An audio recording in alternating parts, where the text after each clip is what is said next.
Semangat pagi, pagi, pagi. Halo teman-teman semua, gimana nih kabar kalian? Semoga sehat selalu dan tetap semangat ya.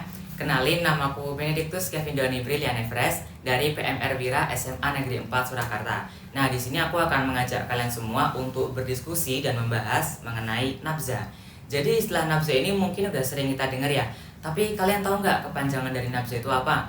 Nah, buat kalian yang belum tahu, jadi nabza itu adalah narkotika, alkohol, psikotropika, dan zat adiktif lainnya.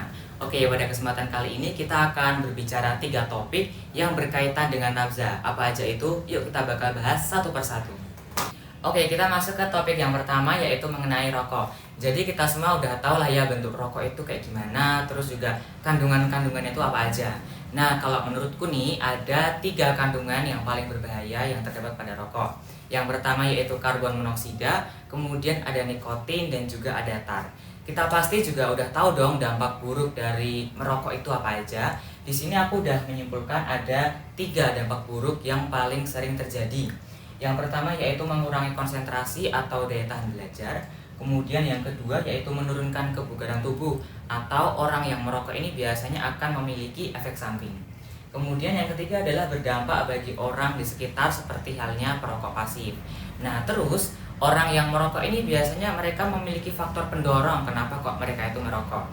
Yang pertama yaitu rasa ingin tahu atau kepo, rokok itu kayak gimana sih, rasanya itu kayak apa. Kemudian yang kedua adalah stres atau banyak pikiran dan tidak menemukan solusinya. Dan yang ketiga adalah kurangnya pengetahuan atau wawasan. Nah, dari sekian banyaknya dampak buruk nih dari merokok, kira-kira ada nggak ya cara mencegahnya? Pastinya ada. Yang pertama yaitu kita bisa melakukan olahraga, makan, dan tidur secara teratur supaya badan kita sehat dan juga pikiran kita bisa selalu positif. Kemudian yang kedua adalah kita harus mau menanamkan rasa benci pada rokok. Kita harus menjauhi dunia rokok, dan kalau misalkan ada orang yang menawarkan untuk merokok, itu jangan mau. Nah, sekian dari topik yang pertama ini mengenai rokok. Kita akan lanjut ke topik yang kedua mengenai alkohol. Oke, kita mulai masuk ke topik yang kedua, yaitu mengenai alkohol. Jadi, alkohol ini merupakan cairan yang bening, tidak berwarna, mudah menguap, dan mudah terbakar. Nah, alkohol ini tuh memiliki dampak positif tetapi juga memiliki dampak negatif. Dampak positif dari alkohol yaitu yang pertama, berguna sebagai campuran makanan dan minuman.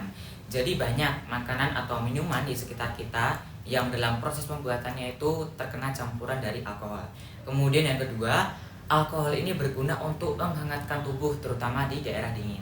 Nah, tetapi alkohol ini ternyata lebih banyak memiliki dampak negatifnya teman-teman, terutama pada gangguan kesehatan. Yang pertama yaitu gangguan metabolisme, kemudian yang kedua adalah bisa merusak hati dalam jangka waktu yang panjang. Dan yang ketiga adalah bisa menimbulkan kerusakan susunan pada saraf. Nah, orang-orang yang mengkonsumsi alkohol ini pastinya mereka memiliki faktor pendorong. Yang pertama yaitu rasa ingin tahu atau kepo, alkohol itu rasanya seperti apa gitu. Kemudian yang kedua adalah hasrat kelompok antar teman, biasanya karena ikut-ikutan sama gengnya atau sama temannya yang juga mengkonsumsi alkohol. Kemudian yang ketiga adalah stres atau banyak pikiran dan tidak menemukan jalan keluar. Nah, terus cara mencegahnya itu gimana sih? Yang pertama yaitu kita bisa mengendalikan diri untuk membatasi tidak mengkonsumsi alkohol atau jauh dari dunia alkohol. Kemudian yang kedua adalah kita harus percaya diri sebagai remaja, kita bisa menjadi manusia-manusia yang berprestasi dan unggul, bisa menjauhi dunia alkohol dan juga nabza, dan berguna bagi nusa dan bangsa. Oke, itu adalah topik yang kedua mengenai alkohol. Kita akan langsung melanjutkan topik yang terakhir, yang ketiga, yaitu mengenai obat-obatan. Oke, kita mulai masuk ke topik yang terakhir, yaitu mengenai obat. Jadi, obat itu adalah racun yang dibuat dari bahan kimia. Nah, obat ini terbagi menjadi 4 golongan berdasarkan bahaya dan juga cara mendapatkannya. Yang pertama yaitu golongan bebas. Jadi, obat ini bisa dijual secara bebas di pasaran. Kemudian yang kedua adalah bebas terbatas. Obat ini juga bisa dijual di pasaran, tetapi menggunakan resep dokter. Terus yang ketiga adalah obat berbahaya. Obat ini tidak dijual di pasaran karena dapat menimbulkan efek yang negatif bagi kesehatan kita bila dikonsumsi. Kemudian yang terakhir adalah narkotika.